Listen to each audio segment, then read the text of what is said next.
Good morning, dear students. Beta, as you know, we are doing Bohr's model of atom.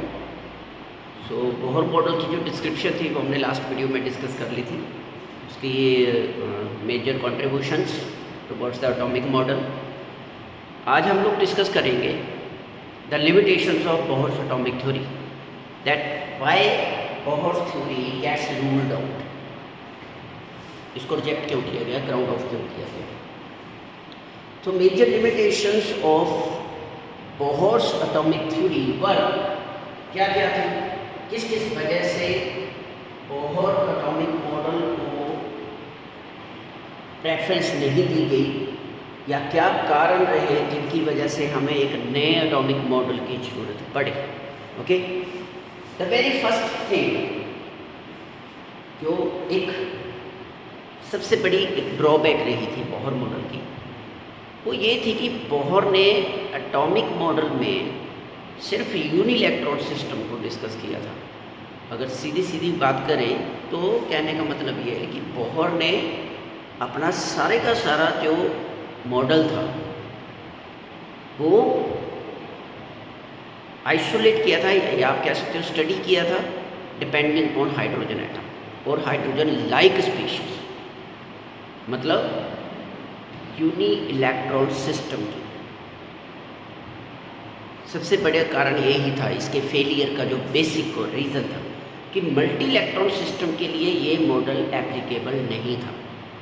सिर्फ hydrogen को लेकर ही study की गई थी सारे की सारे. This could not explain the spectra, इसको हम बोलते हैं spectra of multi electron system. Spectra of multi electron system नहीं एक्सप्लेन कर पाया. सिर्फ हाइड्रोजन स्पेक्ट्रम को ही डिस्कस किया गया था, डिस्क्राइब किया गया था.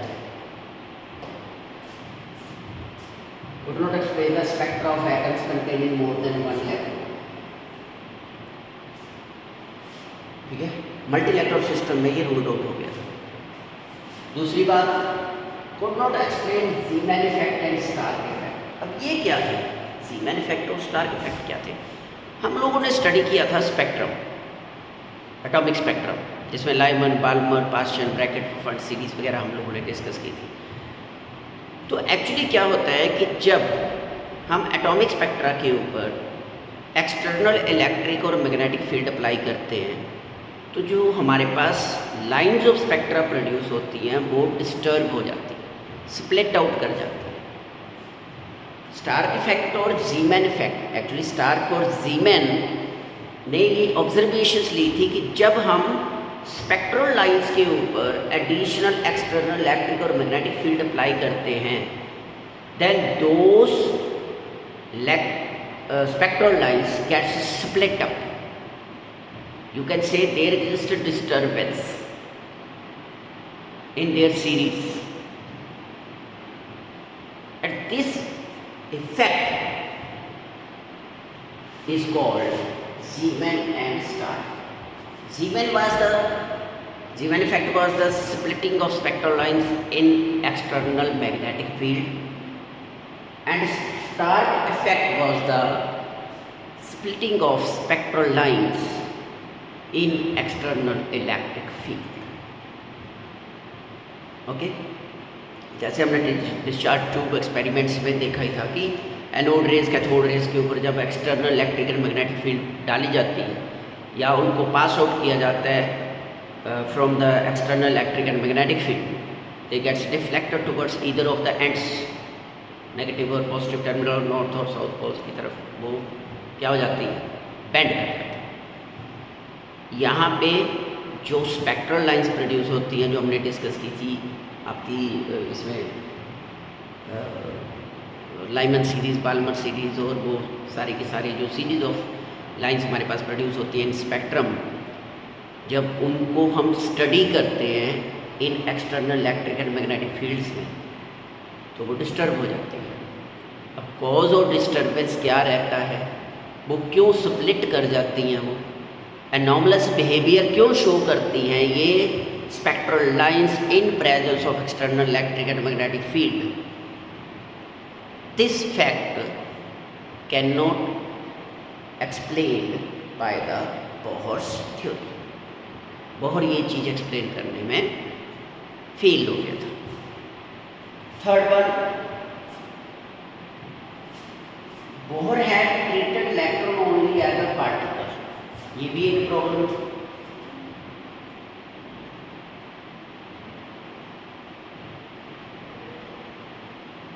जो बोहर ने इलेक्ट्रॉन की कंसिडरेशन की थी, इलेक्ट्रॉन की स्टडी की थी, वो एज अ पार्टिकल नेचर के विद रिस्पेक्ट की थी।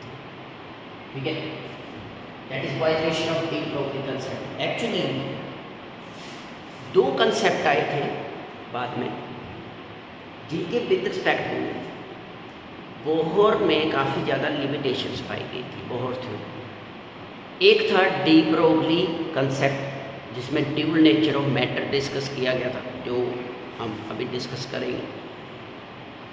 और दूसरा था हाइजेनबर्ग अनसर्टेनिटी प्रिंसिपल। ये दोनों थ्योरीज ऐसी थी जिन्होंने एक तरह से बोहर्स मॉडल को कंप्लीटली ग्राउंड ऑफ कर दिया था। Clear? And these were considered as the two major developments which leads to the another model of atom which we call quantum mechanical model of atom. These were the two major theories given by Heisenberg and de Broglie. So de Broglie described the dual nature of material particles, and Heisenberg explains the position of electron present in an atom. He describes about the existence of electron in an atom, how electron exists. ये हम जब topic discuss करेंगे तो detail में discussions करेंगे कि क्या क्या हुआ था, कैसे कैसे उन्होंने बोहर्स थ्योरी को ओवररूल्ड किया, कौन कौन से एक्सपेरिमेंटेशंस थे, रिलेशनशिप्स कौन कौन से थे, जिनकी वजह से ये प्रूव हुआ कि जो बोहर ने एटॉमिक मॉडल की जो प्रेजेंटेशन दी थी दैट वाज कॉन्ट्राडिक्टरी। ठीक है, तो फिलहाल इनके ऊपर बात करते हैं। तो Bohr had treated electron only as a particle, जो कि डी ब्रोगली रिलेशनशिप जो प्रोवाइड करवाया गया था उसको ये कॉन्ट्राडिक्ट कर रहा था। Next one, the postulate of Bohr that electron move in well defined orbits around the nucleus, therefore is violation of Heisenberg uncertainty principle. Second major drawback, Bohr ने इलेक्ट्रॉन का path around the nucleus fixed कर दिया। Bohr says that, as you already studied, as you already discussed, we already discussed in the previous video, that Bohr states that electron revolve around the nucleus in an atom in their fixed path called orbits. जबकि जो बाद में letter developments हुई थी, जिनकी मैं यहाँ पे बात कर रहा हूँ, डी ब्रोगली एंड हाइजेनबर्ग, उनमें से हाइजेनबर्ग ने इस पोस्टुलेट को कॉन्ट्राडिक्टरी प्रूव किया था। उन्होंने बोला था कि ये पॉसिबल ही नहीं है कि हम लोग किसी भी माइक्रोस्कोपिक पार्टिकल की एग्जैक्ट पोजीशन और उसकी मोमेंटम को साइमल्टेनियसली डिटेक्ट कर पाए। So these were the major limitations of Bohr's atomic theory. But इसके बावजूद बोहर ने काफ़ी चीज़ें ऐसी हमें प्रोवाइड करवाई जो आज की डेट में भी हम यूज़ करते हैं रिगार्डिंग द आइडेंटिफिकेशन और regarding the study of characteristics of electrons, जो हमने लास्ट वीडियो में डिस्कस किए थे। क्वांटिटेटिव रिलेशनशिप्स डिस्कस किए थे, energy of electron, radius of orbit, etcetera चीज़ें, वो आज की डेट में भी यूज़ की जाती है, स्टडी की जाती है। So these were some of the limitations because of which there was a strong need to study a new model of atom। और उसके लिए जो दो फाउंडेशंस थी बोथ ही आपके पास de Broglie relationship, the very first one, and the second one was Heisenberg uncertainty principle. These were the two theories, or you can say the two generalizations given by de Broglie and Heisenberg, which leads to complete grounded of the Bohr's atomic theory. Now we will discuss about de Broglie relationship. de Broglie relationship के बारे में हम अब discuss करेंगे. So now we will discuss about the two major developments which leads to quantum mechanical model, that was the new model of atom after Bohr's theory. The first one was de Broglie relationship. De Broglie was the scientist who described the dual behavior of matter. He says that like electromagnetic radiations, matter also show the dual characteristics.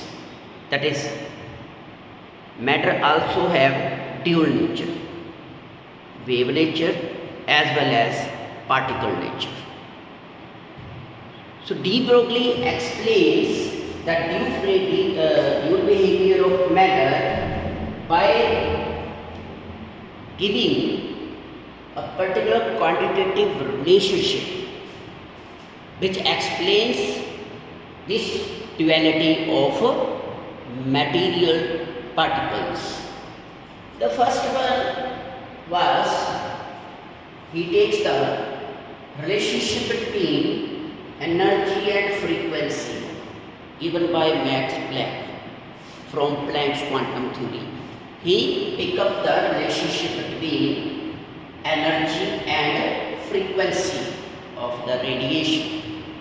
E is equal to h, as we already studied. Max Planck ने ये describe किया था कि जो frequency of radiation होती है वो directly very करती है विद रिस्पेक्ट टू एनर्जी, या आप कह सकते हो energy directly proportional to the frequency of the radiation. And second he pick up the relationship between Einstein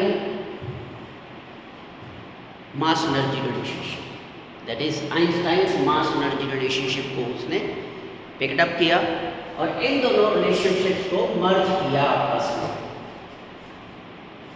Planck's quantum theory, the relationship between energy and frequency of radiation, and the second one was Einstein's mass energy relationship. जब इन दोनों relationships को combine किया गया तो हमारे पास एक relationship develop हुआ, that was lambda is equal to h upon mc. This behavior, this relationship shows the dual behavior of material particles, or you can say dual nature of matter के बारे में ये रिलेशनशिप हमें describe करता है, detailed explanation देता है. अब c is the velocity of light, but for material particles we take v as the velocity. So by replacing c with v, we get the relationship between wavelength associated with the material particle and its velocity, which can be given as lambda is equal to h upon mv. And as we know, mass into velocity, product of mass and velocity is momentum of the particle, that is lambda is equal to h upon p. So this was the de Broglie relationship, with respect to which he explains the dual character of material particles. That is, like light, matter also has dual character. It exhibits wave as well as particle nature. अब wave और particle में difference क्या रहता है? Wave delocalise रहती है space में, particle is localised point रहता है, फिक्स्ड पॉइंट जिसको हम बोलते हैं. टू और more waves can simultaneously exist at given region in space, whereas more than one particle cannot be present at a given position. एक पॉइंट के ऊपर एक ही पार्टिकल प्रेजेंट रह सकता है. The two waves in the same region may undergo constructive or destructive interference. Constructive और destructive interference का मतलब है कि उनकी एडिशन भी हो सकती है, वेव्स आपस में ऐड भी हो सकती हैं, और सब्ट्रैक्ट मीन्स टू से जो एम्पलीट्यूड ऑफ द वेव है अगर वो इंक्रीज कर रहा है when they both combine with each other, तो हम बोलेंगे कंस्ट्रक्टिव इंटरफेरेंस। अगर एम्पलीट्यूड ऑफ वेव, ये एम्पलीट्यूड ऑफ वेव जो ये रहता है इस बार, अगर ये डिक्रीज कर रहा है तो हम बोलेंगे डिस्ट्रक्टिव इंटरफेरेंस। तो इन चीज़ों के बारे में डी ब्रोगली ने एलैबोरेशंस दी थी and he successfully explain the dual nature of matter. Now there are some numericals associated with the de Broglie concept. आज हम इस वीडियो में डी ब्रोगली तक ही करेंगे, इसका एक आगे रिलेशनशिप है वो हम नेक्स्ट वीडियो में करेंगे। आज फिलहाल आप लोगों ने इसी को एक बार दोबारा रिकैप करके इसके न्यूमेरिकल्स को ट्राई करना है। ओके बेटा, okay then, take care, thank you.